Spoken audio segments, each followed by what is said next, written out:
আল্লাহ তাআলা তখন সাইয়েদনা জিবরাইল আলাইহিস সালামকে পাঠালেন যে যাও, আমার বন্ধুকে আর পৃথিবীতে থাকার দরকার নাই, আমার বন্ধুকে ঊর্ধ্ব জগতের নৈশ ভ্রমণের ইনভাইটেশন দিয়ে আসো, মানে মেরাজের ইনভাইটেশন দিয়ে আসো। পড়েন সুবহানাল্লাহ। সুবহানাল্লাযী আসরা বিআবদিহি লাইলাম মিনাল মাসজিদিল হারামি ইলাল মাসজিদিল আকসা, মসজিদে হারাম থেকে মসজিদুল আকসা, তারপরে উপরে। সুম্মা দানা ফাতাদাল্লা ফাকানা কাবা কাউসাইনি আও আদনা, আল্লাহর আরশে চড়ে গেলেন, জান্নাত জাহান্নাম দেখিয়ে নতুন কিছু গিফট দিয়ে তার পেয়ারা হাবিবের মন ভালো করে এরপরে আবার দুনিয়ায় পাঠালেন।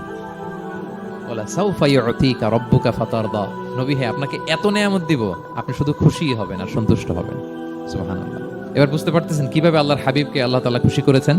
মক্কায় আর থাকতে পারতেছেন না, এমন অবস্থা যে কোনো সময় আল্লাহর হাবিব সাল্লাল্লাহু আলাইহি ওয়াসাল্লামকে হত্যা করা হবে।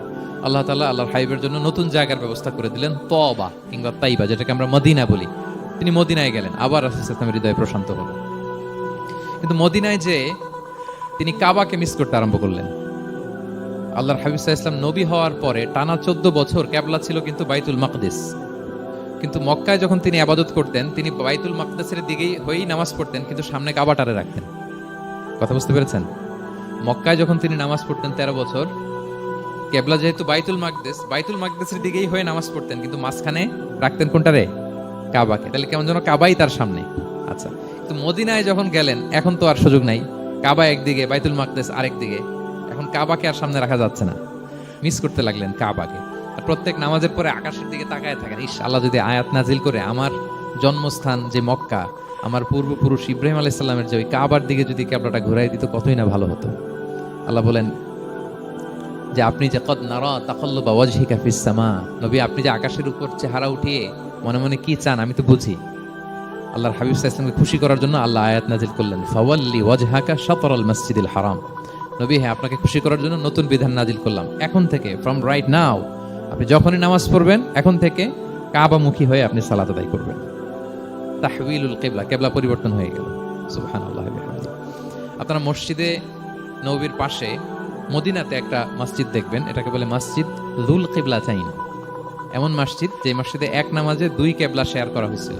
মানে এই আয়াত যখন নাজিল হলো, আল্লাহর হাবিব সাল্লাল্লাহু আলাইহি ওয়াসাল্লামের সাথে একজন নামাজ পড়ে যে ওই মসজিদে যে দেখে কিছু লোক নামাজ পড়তেছে ওই বাইতুল মাকদিসের দিকে হয়ে, কারণ তখন পর্যন্ত ওইটাই কিবলা। তিনি নামাজরত অবস্থায় এদেরকে বললেন যে তোমরা তো জানো না এই মাত্র আয়াত নাজিল হয়েছে, কিবলা কিন্তু আর ওই দিক নাই, ডাইরেকশন চেঞ্জ, এদিকে হয়ে যাও।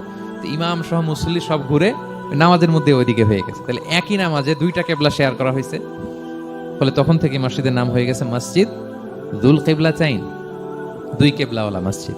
তাহলে দেখেন আল্লাহর হাবিব সাল্লাল্লাহু আলাইহি ওয়াসাল্লামকে খুশি করার জন্য আল্লাহ তাআলা কিবলা চেঞ্জ করে দিয়েছে। সুবহানাল্লাহ বলতে পারলেন না? এভাবে যখনই আল্লাহর হাবিব সাল্লাল্লাহু আলাইহি ওয়াসাল্লাম বিষণ্ণ, চিন্তিত, মন খারাপ, ওনার মন ভালো করার দায়িত্ব নিয়েছে কে?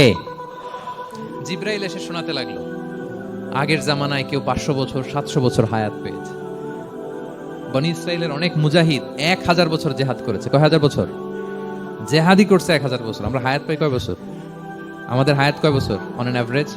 60-70। আল্লাহর হাবিব সাল্লাল্লাহু আলাইহি ওয়াসাল্লাম এটাই বলেছেন যে আমার উম্মতি মা বাইনা 60 ইলা 70, আমাদের গড় আয়ু 60 থেকে 70। ওয়া আকাল্লুহুম মা ইয়াজুজু যালিক, আর সামান্য অল্প সংখ্যকই মানুষ এটাকে ক্রস করতে পারে। এই কথা শুনে যে আগের উম্মত 1000 বছর জিহাদ করছে, এটা শুনে রাসূল সাল্লাল্লাহু আলাইহি ওয়াসাল্লাম আবার কাঁদতে আরম্ভ করলেন, হায় রে আমার গুনাহগার উম্মতের কি হবে? আমার উম্মত তো 60-70ই শেষ, আমার উম্মতের কি হবে? আবার চিন্তিত, আবার কান্নাকাটি। তখন আল্লাহ তাআলা নাজিল করলেন, ইন্না আনসালনাহু ফি লাইলাতিল কদর ওমা আদরাকা মা লাইলাতুল কদর লাইলাতুল কদরি খায়রুম মিন আলফি শাহর। নবী আপনি কাঁদবেন না, ওদেরকে হায়াত দিছি বেশি, কদর দেই নাই। আপনার উম্মতকে হায়াত কম দিছি, কিন্তু আপনার উম্মতের জন্য আমি লাইলাতুল কদর রেখে দিয়েছি। এক কদরের রাতে ইবাদত করলে খায়রুম মিন আলফি শাহর, 1000 মাস ইবাদত করলে যে পরিমাণ সওয়াব, অতটুকু না, খায়ের এর চেয়ে বেশি সওয়াব আল্লাহ তাআলা আপনার উম্মতের আমলনামায় দিয়ে দিবেন। আবার আল্লাহর হাবিব সাল্লাল্লাহু আলাইহি ওয়াসাল্লাম মন ভালো হয়ে গেল। ওয়ালা সাউফা ইউতিকা রাব্বুকা, সবাই বলেন ওয়ালা সাউফা ইউতিকা রাব্বুকা ফাতারদা। নবী হে এত দিব, আপনি শুধু হ্যাপি হবেন, হ্যাপি। এরপরে বদরের যুদ্ধে বিজয় দান করলেন, মক্কা বিজয় দান করলেন, তাবুক যুদ্ধে বিজয় দান করলেন। সব শেষে জান্নাতে ওনার জন্য স্পেশাল একটা জায়গা থাকবে, ওই জায়গায় কেউ বসতে পারবে না। জায়গাটার নাম মাকামে মাহমুদ। ওয়া মিনাল লাইলি ফাতাহাজ্জাদ বিহি নাফিলাতাল লাকা আসা আন ইয়াবআসাকা রাব্বুকা মাকামাম মাহমুদা। ওই মাকামে মাহমুদের সিংহাসনে আল্লাহর হাবিব সাল্লাল্লাহু আলাইহি ওয়াসাল্লাম বসবেন, ওনার জন্য স্পেশাল খাস, কেউ এখানে বসতে পারবে না। তার মানে হ্যাপি শুধু দুনিয়াতেই করবে না আল্লাহ তাআলা আল্লাহর হাবিবকে, আখিরাতেও করবে।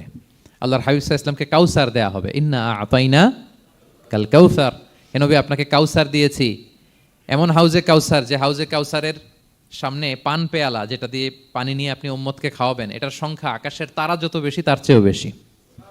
হাউজে কাউসারের পানি এটা দুধের চেয়েও সাদা, বরফের চেয়েও ঠান্ডা, মধুর চেয়েও মিষ্টি। এক ঢোক যে খাবে চিরকালের জন্য তার গলা থেকে তৃষ্ণা মিটে যাবে। He will never ever be thirsty again. একবার খাইছে তো শেষ। পেতে চান সেটা আল্লাহর হাবিবের কাছ থেকে? আমরা পেতে চাই কি চাই না বলেন? ইন্না আতাইনা কাল কাউসার, নবী আপনাকে আমি কাউসার দিয়েছি।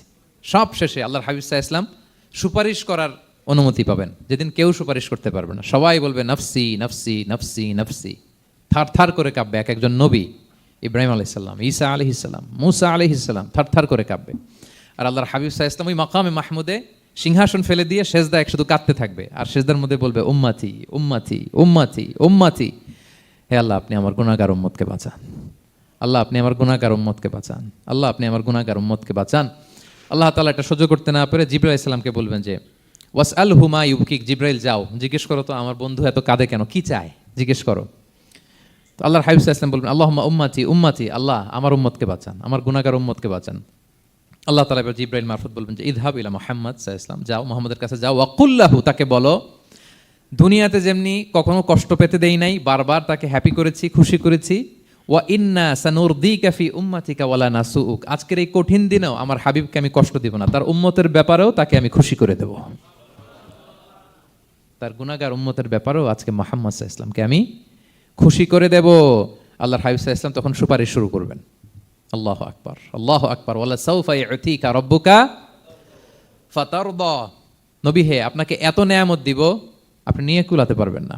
সব শেষে এই গুনাহগার উম্মতকে সুপারিশ করে জাহান্নাম থেকে নাম কাটিয়ে সবাইকে নিয়ে তিনি একটা ফ্ল্যাগ হাতে নিয়ে তিনি জান্নাতের দিকে ছুটবেন। ওই ফ্ল্যাগের মধ্যে লেখা থাকবে আলহামদু। কি লেখা থাকবে? মানে প্রশংসা, প্রশংসার পতাকা। নিজেও তো প্রশংসিত। মুহাম্মদ মানে কি জানেন? মুহাম্মদ মানে কি? প্রশংসিত। এই কারণে মুহাম্মদ সাল্লাল্লাহু আলাইহি ওয়াসাল্লামকে মক্কার লোকেরা গালি দিয়েও শান্তি পেত না। মানে যদি বলি এই প্রশংসিত লোকটা খারাপ, কথাটা হইল? প্রথমে আগে বলা লাগে কি? প্রশংসিত। মুহাম্মদ মানে কি? তো এই জন্য মক্কার লোকেরা রাসূল সাল্লাল্লাহু আলাইহি ওয়াসাল্লামকে মুহাম্মদ না বলে ডাকতো মুদাম্মাম, মানে নিন্দিত। তো মুদাম্মাম তো রাসূলের নাম না, রাসূল সাল্লাল্লাহু আলাইহি ওয়াসাল্লামের নাম কি? মুহাম্মদ, প্রশংসিত। এই জন্য গালি দিয়েও তারা মজা করতে পারতো না, সুবিধা করতে পারতো না। গালি দিলেও আগে প্রশংসা করে নেওয়া লাগতো। প্রথমে বলতো মুহাম্মদ পাগল, এরকম বলতো নাউযুবিল্লাহ, তার মানে প্রশংসিত লোকটা পাগল। হইলো? এটা গালি হয়েছে? ঘুরে ফিরে তো প্রশংসাই হয়ে গেল। তো আল্লাহর হাবিব সাল্লাল্লাহু আলাইহি ওয়াসাল্লাম লিওয়াউল হামদ, প্রশংসার ফ্ল্যাগ নিয়ে বিশাল উম্মতকে নিয়ে জান্নাতে অভিমুখে যাবেন এবং জান্নাতের দরজায় হি উইল বি দা প্রথম নক করবেন উনি। তখন জান্নাতের রক্ষী ফেরেশতা বলবে মান আনতা, কে? আল্লাহর হাবিব সাল্লাল্লাহু আলাইহি ওয়াসাল্লাম বলবেন আনা মুহাম্মদ, আমি মুহাম্মদ। তো ফেরেশতা বলবে আমরা দাঁড়ায় আছি এজন্য আল্লাহ বলে দিয়েছেন মুহাম্মাদের আগে কাউকে যেন এন্ট্রি দেয়া না হয়। আপনার আগে যেন কারোর জন্য জান্নাতের দরজা না খুলি, স্পেশাল উপর থেকে অর্ডার আছে। আপনি যেহেতু নক করেছেন, ওয়েলকাম, আসেন। পুরো উম্মাহ নিয়ে আল্লাহর হাবিব সাল্লাল্লাহু আলাইহি ওয়াসাল্লাম জান্নাতে ঢুকবেন। ওয়ালা সাউফা ইউতিকা রাব্বুকা ফাতারদা, নবী হে আপনাকে অচিরেই এত নেয়ামত দিব আপনি সন্তুষ্ট হয়ে যাবেন। প্রথম দুইটা শপথ গেল, এরপর তিনটা সুসংবাদ গেল। এরপর আল্লাহ তাআলা অতীতে যে নবীর পাশে ছিলেন, অতীতে যে বিভিন্ন নেয়ামত দিয়ে আল্লাহর হাবিব সাল্লাল্লাহু আলাইহি ওয়াসাল্লামকে আল্লাহ তাআলা ধন্য করেছেন, এগুলো রিমাইন্ডার দিচ্ছেন যে নবী আপনি কেন চিন্তিত হন, আমি আগেও ছিলাম আপনার সাথে, এখনো আছি, ভবিষ্যতেও থাকবো।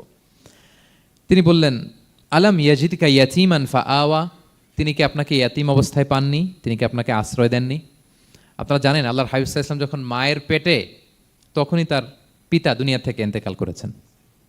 মায়ের পেটে তার বয়স হচ্ছে 6 মাস, দুনিয়াতে আসেননি আল্লাহর হাবিব সাল্লাল্লাহু আলাইহি ওয়াসাল্লাম রাহমাতাল লিল আলামিন।